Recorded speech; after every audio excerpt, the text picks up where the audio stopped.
Thank you, Mr. Chairman, and thank you for adding data security to today's topics.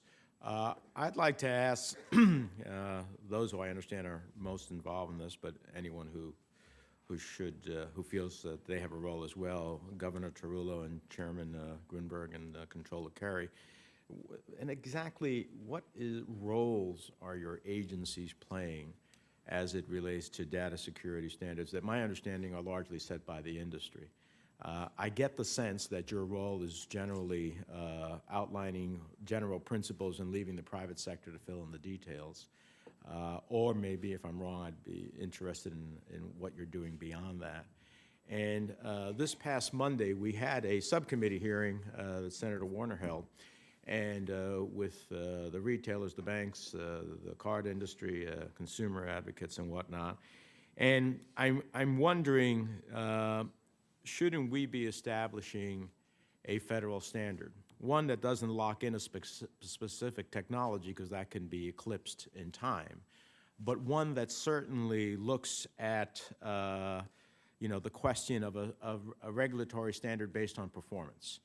For example, couldn't we say that at some point it has to be considered an unreasonable security risk for a company not to be using, for example, chip and pin technology, or something that performs equivalently, if that's the highest standard that exists in the marketplace at a given time, so that at least both companies would understand what that standard is that they're being held accountable to, and we could respond accordingly with the FTC or others as it relates to violating that standard on behalf of consumers.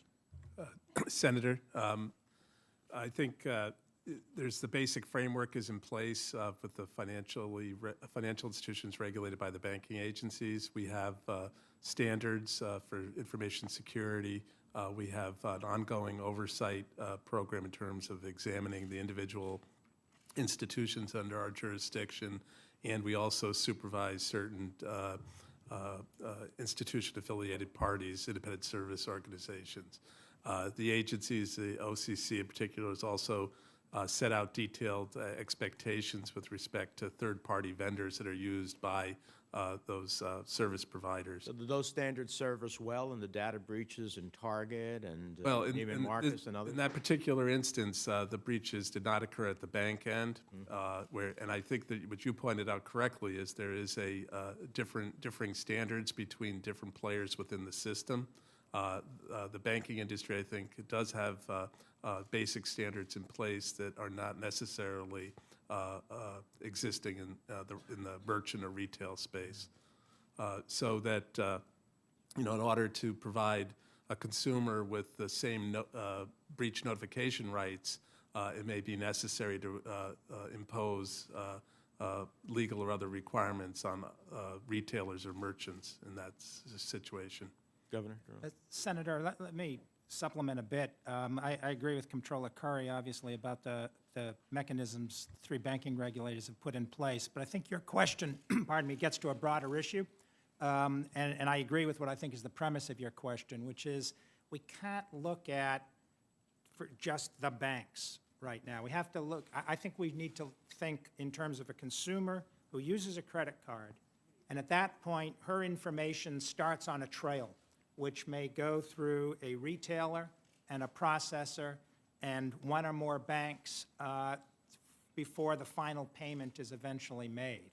And I think right now we don't have any mechanism for taking that view of what I would characterize as a very extended payment system and making sure that the kind of standards which would assure protections at each step of the way are actually realized. As I said in my introductory remarks, the weakest link in the chain is where the attention is going to be directed by criminals or others.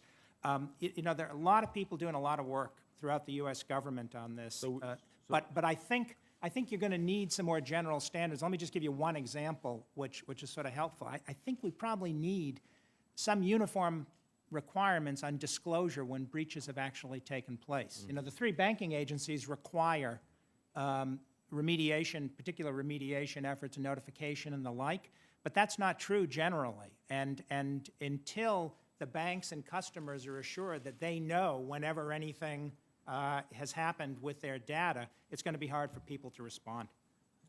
Well, we look forward to working on what I think should be a standard that we can, across the universe of those who ultimately hold consumer information. If I may, one final question, Mr. Chairman. Again, to the three of you, we've seen reports in the press of regulated financial institutions purchasing credit protection, often using credit default swaps, from unregulated entities like hedge funds or entities formed offshore to avoid regulation in order to reduce the amount of capital that they need to hold an investment on the book. And in fact, these trades are a transferring risk from a regulated institution that are subject to capital requirements to unregulated entities that are not subject to capital requirements. And instead of raising equity to pay for an investment, the bank is taking an exposure to an entity that may or may not be able to pay up if the investment goes bad. And if that story sounds familiar, it is, because it's very strikingly similar to what we saw happen with AIG before the financial crisis. So the question is, when a regulated financial institution purchases credit protection, can you describe how you take into account counterparty credit risk when determining how much credit the financial institution gets towards its capital calculations, and what is required of banks to monitor their counterparties' ability to perform on a trade? Because otherwise, I just see us, as we're talking about financial security here and the stability and systemic risk, we're almost back in this element to the same type of risk possibility that we were before Dodd-Frank. Senator, we share your concerns from a supervisory standpoint on the risks from credit transfer transactions as you described them. So as a result, it's something that we scrutinize carefully from an examination standpoint at the OCC. I think our position is that we're looking to see that it is actually a true transfer, and if it's not, we will not accord it the more favorable capital treatment. Senator, I'll just comment, we have not approved requests for these kinds of arrangements for our supervised institutions. And I would note that under the leverage ratio, firms would not receive any capital benefits from these kinds of interactions, which underscores the value of a strong leverage ratio requirement as well. Well, we look forward to your continuing work in that regard. Thank you, Mr. Chairman. I just want to go back to the three witnesses that I was talking to data breach again, because it's the same concern about making sure that there is a deterrence. When you look at a financial institution's data security measures, to what extent are you evaluating based on risk harm to the financial institution versus risk of harm to the consumer? Senator, I think it's both. In terms of the risk to the system, that's a part of the examination and supervision that we do. I mean, it's critically important that the financial plumbing works, so that's one of our focuses. We are enforcing basically consumer protection laws with respect to notification, assistance if there are breaches, and to making sure that controls and systems are placed to prevent future incidences. So I would say it's both. The focus is to protect the consumer as well as to protect the system itself. Do any of you have a comment? I could just add, Senator Menendez, I think that's why enforcement is so important in the examination. Enforcement is so important in this space too, in order to make sure that you at least are bringing to bear maximum deterrence, really for the benefit of the client or the customer where you have the authority to act, even though your jurisdiction is over the entity. Yeah. Chairman, you have a Senator, I agree with the points that have been made. It's both goes to the financial institution and to the customer. I think the authorities in this area are strong for the financial institution. One area that may be worth some review is the Bank Service Company Act, which was enacted in 1961. It goes to the third-party service providers, which have become a more important factor in this whole system, and may be worth some attention. I think the gap here is for the non-banking sector that needs focus and attention. Well, at the hearing the other day, we had the banks, the retailers, and the card companies. And it was interesting to see the bankers and the retailers pointing to each other as the ones who should be requiring greater liability consequences. The only problem with that is they're going like this, the consumer's in the middle, and not being protected. So going back to the governor's comments, I really do believe we need to create a standard that has a common thread across all of this universe to protect the consumer at the end of the day.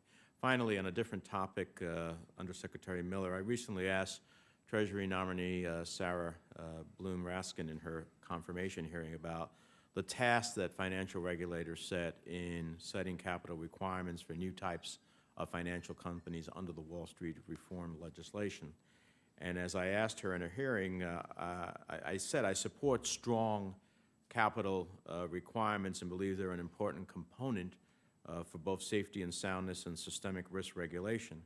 But I've heard concerns from, for example, insurance companies about regulators applying bank-specific capital requirements to them, despite the fact that many insurance companies have very different business models, balance sheets, and risk profiles from banks. And in her hearing, Ms. Bloom Raskin agreed that capital standards for insurance companies have to be properly tailored, saying a one-size-fits-all is not going to work, and recognizing that they have a very different set of asset liability structures than banks do. Do you agree with her statement, and what is Treasury doing in its role on the Financial Stability Oversight Council to ensure that we don't mistakenly take a one-size-fits-all approach, that we use the right tool for the right circumstances? Thank you, Senator Menendez. I'm not sure I can add a lot to what Governor Raskin elucidated in her response to you before, but I would say at the FSOC, in the process of designating non-bank financial institutions, a lot of attention has been paid to the business models. A lot of attention has been paid to the fact that you can't have that one-size-fits-all approach to capital. I think that the Federal Reserve is charged with the appropriate calibration of rulemaking to these institutions, and I think that we've given them all the support we can to make sure that we get this right. Yeah, but you have a role at FSOC. Do you want to comment, Governor? I know this is an area within your jurisdiction. Thank you, Senator. So we share your view that the liability structure of a financial institution affects the amount of capital it needs. It doesn't affect how risky a particular asset is. It doesn't matter who holds it. An asset is an asset, but it does affect the liability structure does affect how much capital is needed. We, both with respect to the savings and loan holding companies, which are owned in some cases by insurance companies, and with respect to any institutions designated by FSOC as systemically important, including AIG and Prudential, we are trying to tailor as best we can the capital requirements to take account of, A, the particular products that insurance companies offer that banks do not, and B, the different business model. A is pretty straightforward. Sometimes it's technically complex, but conceptually it's pretty straightforward, and we're in the process of doing that. It's a little harder to do with B in some cases because of the Collins Amendment, which does place a bank-generated floor under capital requirements for all institutions. So we're continuing to work as best we can. That's one of the reasons we delayed the capital requirements for S&L holding companies, is we want to take as much time as we can to use the authority we do have to tailor these provisions as best we can. Well, we look forward to hopefully getting it right, because it's going to make a big difference in terms of the consequences to not only insurance companies, but that as a product for Americans to be able to create both security for themselves and retirement opportunities. So thank you, Mr. Chairman.